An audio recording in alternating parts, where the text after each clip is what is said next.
Anh đi, anh nhớ quê nhà, nhớ canh rau muống, nhớ cả dầm tương. Nếu hỏi một người Việt Nam rằng loại rau nào quen thuộc nhất trong bữa cơm gia đình, dễ kiếm nhất ở ngoài ao thì rất nhiều người trả lời ngay, đó là rau muống. Đĩa rau muống chấm với nước mắm, bát canh rau muống nấu với sấu hay là rau muống xào tỏi gần như xuất hiện ở khắp nơi, từ quán cơm bình dân cho đến mâm cơm gia đình. Với người Việt, rau muống là thứ gì đó rất bình thường, rẻ, dễ trồng, mọc nhanh và ăn gần như là quanh năm. Anh đi, anh nhớ quê nhà, nhớ canh rau muống, nhớ cả dầm tương. Chỉ ở một vài câu thơ thôi cũng đủ thấy vị trí của rau muống trong đời sống của người Việt. Nhưng có một điều mà rất nhiều người châu Á lần đầu nghe đều thấy rất bất ngờ. Ở Mỹ, rau muống từng bị cấm trồng trong nhiều thập kỷ, và khi được bán ở một số nơi thì nó lại cực kỳ đắt đỏ, được gọi là rau quý tộc. Không phải vì người Mỹ không thích vị của rau muống, cũng không phải vì nó có độc hay gây hại cho sức khỏe. Lý do thực sự liên quan đến một thứ nghe có vẻ rất khoa học, được gọi là hệ sinh thái tự nhiên. Trong con mắt của người Mỹ, rau muống không chỉ là một loại rau, nó còn là một loài thực vật có khả năng trở thành kẻ xâm lấn nếu không kiểm soát. Và chính câu chuyện này đã tạo nên một nghịch lý rất thú vị. Món rau bình dân của hàng trăm triệu người châu Á từng bị coi là mối đe dọa sinh thái ở một số nơi tại nước Mỹ. Trước hết, hãy nói về rau muống để hiểu tại sao người Mỹ lại không thiện cảm với loại rau này. Rau muống có tên khoa học là Ipomoea aquatica, tên rất dài thôi, cứ gọi là rau muống bình thường. Nó thuộc họ bìm bìm và là loại cây cực kỳ thích sống trong môi trường ẩm ướt. Những nơi như là ruộng nước, ao hồ, đầm lầy hoặc bờ mương đều là thiên đường của rau muống. Ở Việt Nam hay nhiều nước Đông Nam Á và phía Nam Trung Quốc, người ta trồng rau muống dễ đến mức gần như không cần chăm sóc. Chỉ cần cắm một đoạn thân xuống bùn hoặc thả xuống nước là nó đã mọc rễ rồi. Một thời gian sau là thu hoạch lứa đầu tiên. Thân rau muống dài, mềm có thể bò lan trên mặt nước. Khi gặp đất ẩm, nó lại tiếp tục ra rễ ở những điểm tiếp xúc và mọc thêm cây mới. Vì vậy, chỉ cần vài cây ban đầu, sau một thời gian ngắn, cả vùng có thể phủ kín màu xanh của rau muống. Người nông dân Việt Nam từ lâu đã quen với chuyện này nên thường xuyên thu hoạch để ăn hoặc bán. Nhưng nếu không ai kiểm soát, rau muống có thể lan nhanh đến mức khó tưởng. Trong điều kiện thuận lợi, chỉ vài tuần là phủ kín cả một ao nước. Với người Việt, đó là một ao rau muống chuẩn bị cho rất nhiều bữa ăn. Nhưng với những nhà sinh thái học ngồi tại nước Mỹ, đó là dấu hiệu của một loài có khả năng xâm lấn. Thì trong sinh thái học có một khái niệm rất quan trọng gọi là xâm lấn.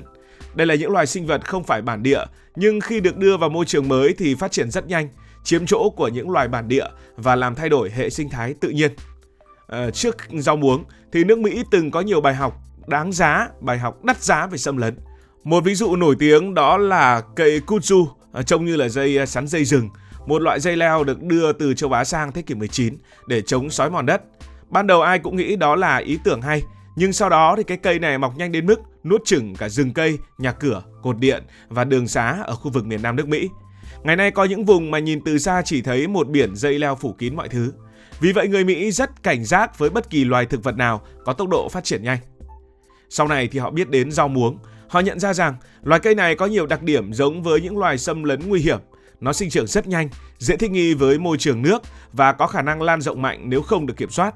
Điều đó khiến chính quyền một số bang, đặc biệt là những bang miền Nam nước Mỹ, quyết định cấm trồng rau muống để phòng ngừa rủi ro sinh thái. Một trong những lo ngại lớn nhất của các nhà môi trường ngồi ở nước Mỹ là rau muống sẽ phủ kín mặt nước. Ở những bang như là Florida hay là Georgia, khí hậu khá giống với Đông Nam Á, nóng, ẩm và có nhiều vùng đầm lầy. Nếu rau muống thoát ra khỏi môi trường tự nhiên, nó sẽ phát triển rất mạnh. Khi rau muống mọc dày trên mặt nước, nó tạo thành một thảm xanh che kín ánh sáng. Ánh sáng không thể xuyên xuống nước, khiến những loài thực vật thủy sinh bên dưới bị thiếu năng lượng để quang hợp. Dần dần thì chúng sẽ chết đi. Khi mà những cái loài này biến mất, nhiều loài cá và sinh vật khác cũng mất nơi sống. Toàn bộ hệ sinh thái trong ao hồ có thể thay đổi. Ngoài ra, khi mà rau muống mọc quá dày, lượng oxy trong nước cũng bị giảm.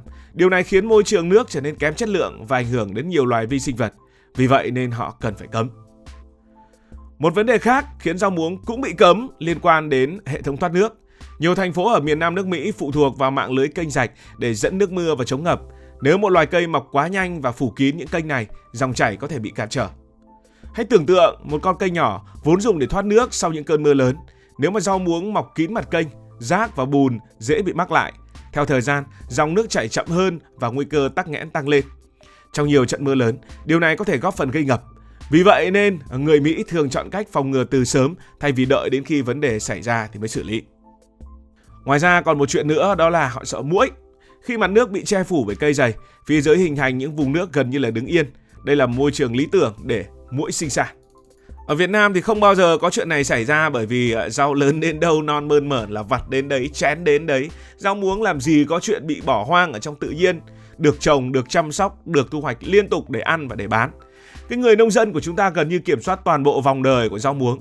Khi rau mọc nhanh, chỉ việc cắt để bán hoặc là cho vào nồi.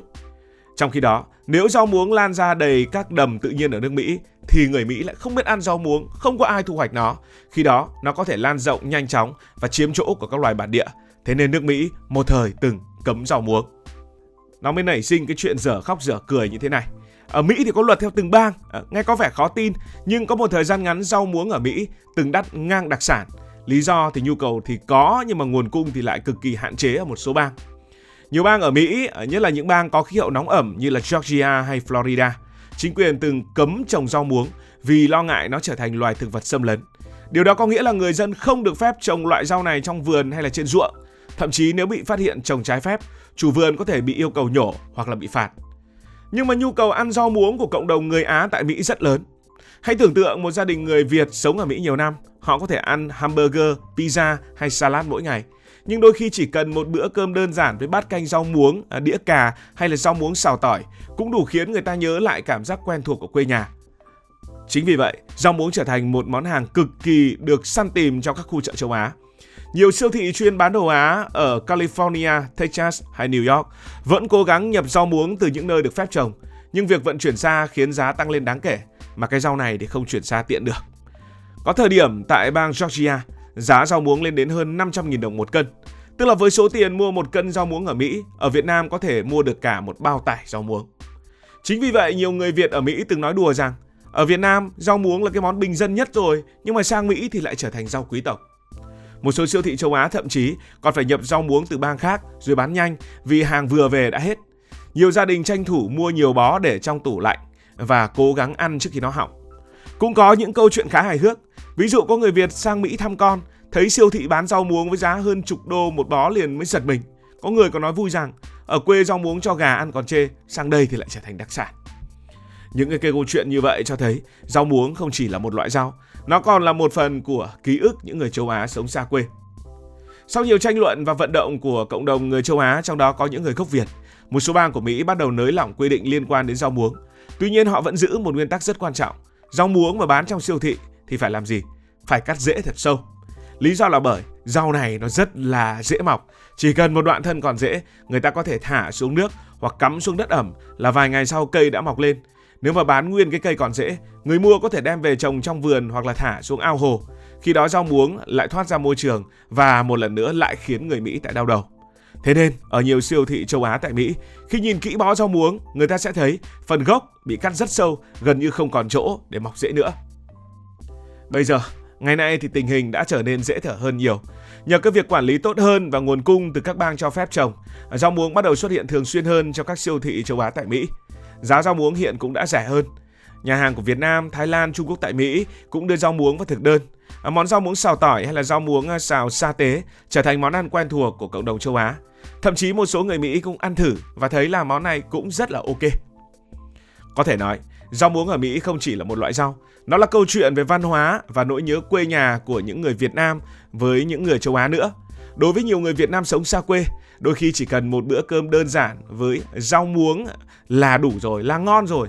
Vì vậy, dù giá có cao bao nhiêu so với ở Việt Nam, rau muống vẫn luôn có chỗ đứng trong các khu chợ châu Á tại Mỹ. Và câu chuyện về loại rau từng bị cấm nhưng vẫn được người ta tìm cách mang lên bàn ăn cũng trở thành một ví dụ thú vị về sự giao thoa giữa ẩm thực, môi trường và văn hóa. Câu chuyện rau muống cho thấy cùng một loài cây nhưng ý nghĩa của nó có thể rất khác nhau ở những nơi khác nhau. Việt Nam thì bình dân, ở Mỹ lại được kiểm soát và nếu bán thì không khác gì đặc sản. Điều đó không có nghĩa là rau này tốt hay là xấu, tất cả phụ thuộc vào môi trường, phụ thuộc vào cách con người quản lý. Một loại cây có thể rất hữu ích ở nơi này nhưng lại gây rắc rối ở nơi khác. Và chính sự khác biệt đó đã khiến câu chuyện về rau muống trở thành một đề tài cực kỳ hấp dẫn. Mà nếu hấp dẫn rồi thì cái nút like ở đó bạn hãy like một chút đi, đăng ký kênh và bật chuông thông báo. Giờ thì xin được nói lời chào, tạm biệt.